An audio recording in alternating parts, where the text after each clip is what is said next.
ایک بات کہنے کے لیے آیا ہوں۔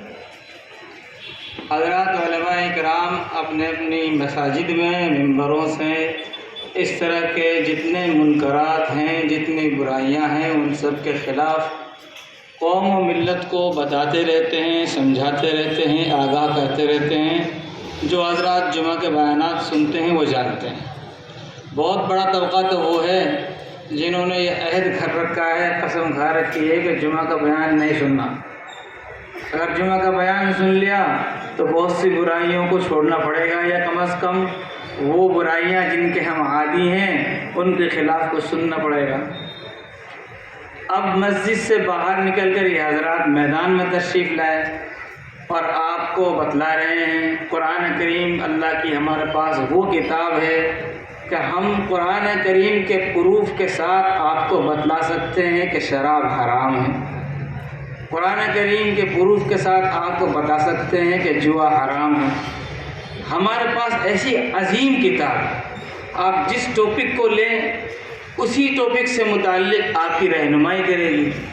اگر دوسرے لوگوں کے پاس، دوسرے مذہبوں کے پاس اتنی عظیم کتاب ہوتی تو اس پر ضرور فخر کرتے، اور ہم فخر کرتے ہیں الحمدللہ کہ ہم میں سے اس وقت جتنے مسلمان ہیں کیا وہ اللہ کے حکم کو تسلیم نہیں کرتا ہے، چاہے ظاہراً ہی صحیح؟ کیا اللہ کے کلام کو وہ سچا نہیں مانتا ہے؟ بالکل سچا مانتا ہے۔ کیا اس کو اس بات پر فخر نہیں ہے کہ ہر لائن کا علم قرآن نے دیا ہے؟ لیکن میں یہ کہنا چاہ رہا تھا اور یہ میں کہنے آیا ہوں، علماء کرام تو اس حرام کو حرام کہتے آ رہے ہیں جب قرآن میں حرام ہے۔ اہل علم، علماء، ائمہ تو اس برائی سے روکتے آ رہے ہیں۔ ضرورت اس بات کی ہے کہ جو سامنے طبقہ بیٹھا ہے یہ اس کو سپورٹ نہ کرے۔ آج یہ بات آپ کو تسلیم کرنی پڑے گی کہ ہمارے معاشرے میں نشہ کرنے والوں کو سپورٹ کیا جاتا ہے۔ قرآن یہ کہہ رہا ہے تعاونوا علی البر، نیکیوں کے معاون بنو، ولا تعاونوا علی الاثم والعدوان، ظلم اور برائی کے معاون مت بنو۔ ہمیں معلوم ہے کہ نشہ فلاں دکان پر بکتا ہے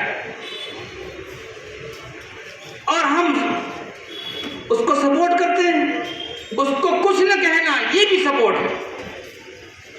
ہمیں معلوم ہے معاشرے میں فلاں آدمی شراب پیتا ہے، نشہ کرتا ہے، ہم سمجھوتا کیے ہوئے ہیں، اس کے ساتھ دعوت میں بھی شریک ہوتے ہیں، اس کے ساتھ کوٹ بھی کرتے ہیں، اس کے ساتھ دوستی بھی ہے، اس کو کسی چیز کی ضرورت پڑتی ہے ہم آگے سے آگے اس کی مدد کرتے ہیں۔ ہم سپورٹ کریں گے جب تک نشہ ہماری قوم میں رہے گا۔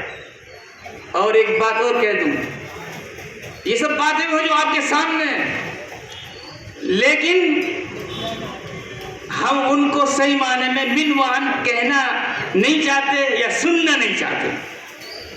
قرآن کہہ رہا ہے شراب حرام، قرآن کہہ رہا ہے شرابی کا اور نشہ کرنے والے کا سپورٹ کرنا یہ حرام، ولا تعاونوا علی الاثم۔ اور ہمارے یہاں کیا ہوتا ہے، ابھی ہمارے حضرت نماز برکات ہم نے جس علاقے کا حوالہ دیا، میں بھی اسی علاقے کا حوالہ دیتا ہوں، نام تو نہیں لیتا، میرے اندر ہمت نہیں۔ اس علاقے میں مسجد ہے، کئی مسجدیں ہیں، مسجد کے اندر اذان کے بعد مسلمان نماز پڑھنے جاتا ہے۔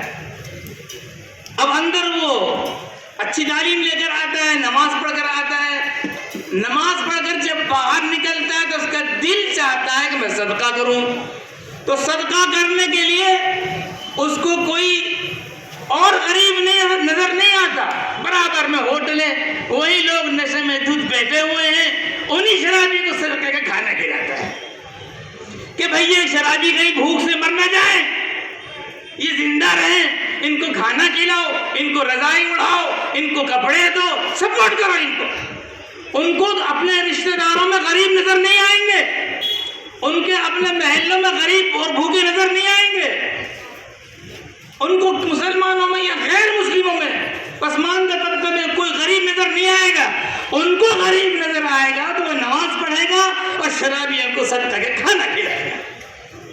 میری ایک بات یاد رکھنا بس، میں تو بات پتہ نہیں کیوں بڑی ہو گئی، میں منع کر رہا تھا، میں اکابر تشریف فرما ہے کہ شرابیوں کو نشیڑیوں کو سپورٹ نہیں کرنا ہے، بس ایک بات میں کہنا ہوں۔ یہ حضرات تو کہہ رہے ہیں، اب ہم تو کہہ رہے ہیں، آپ جو بیٹھے ہیں نا، آپ جو کرسی پہ بیٹھے ہیں اور جو کھڑے ہیں، اصل تو سرمایہ آپ ہیں، ہماری کیا طاقت ہے؟ ہم تو مسجد میں بول سکتے ہیں، باہر تھوڑی بول سکتے ہیں، لیکن آپ کو وہ طاقت ہے سماج میں، آپ ہاتھ سے روک سکتے ہیں۔ آپ بتلائیے کہ اب نشہ کرنے والوں کا سپورٹ کرنا چاہیے؟ ارے یار جالو پورا کے لوگ بھوکے بیٹھیں گے بھائی، آواز نکالو، نشہ کرنے والوں کا سپورٹ کرنا چاہیے؟ آپ ہاتھ اٹھا کر بتلائیے کہ ہم آج کے بعد نشیڑیوں کا سپورٹ نہیں کریں گے۔ اگر ہمارے محلے میں نشہ بکتا ہے کسی دکان پر تو ہم اس کو روکیں گے۔ بیچنے کے لیے حلال چیزیں ہیں، بیچو، کماؤ، کسب الحلال فریضۃ بعد الفریضہ، ہم تو کہتے ہیں کمانا، حلال کمانا فرض ہے، لیکن ہمارے محلے میں نشے کی کوئی چیز نہیں بکے گی، نہیں بکے گی انشاءاللہ۔ وآخر دعوانا الحمد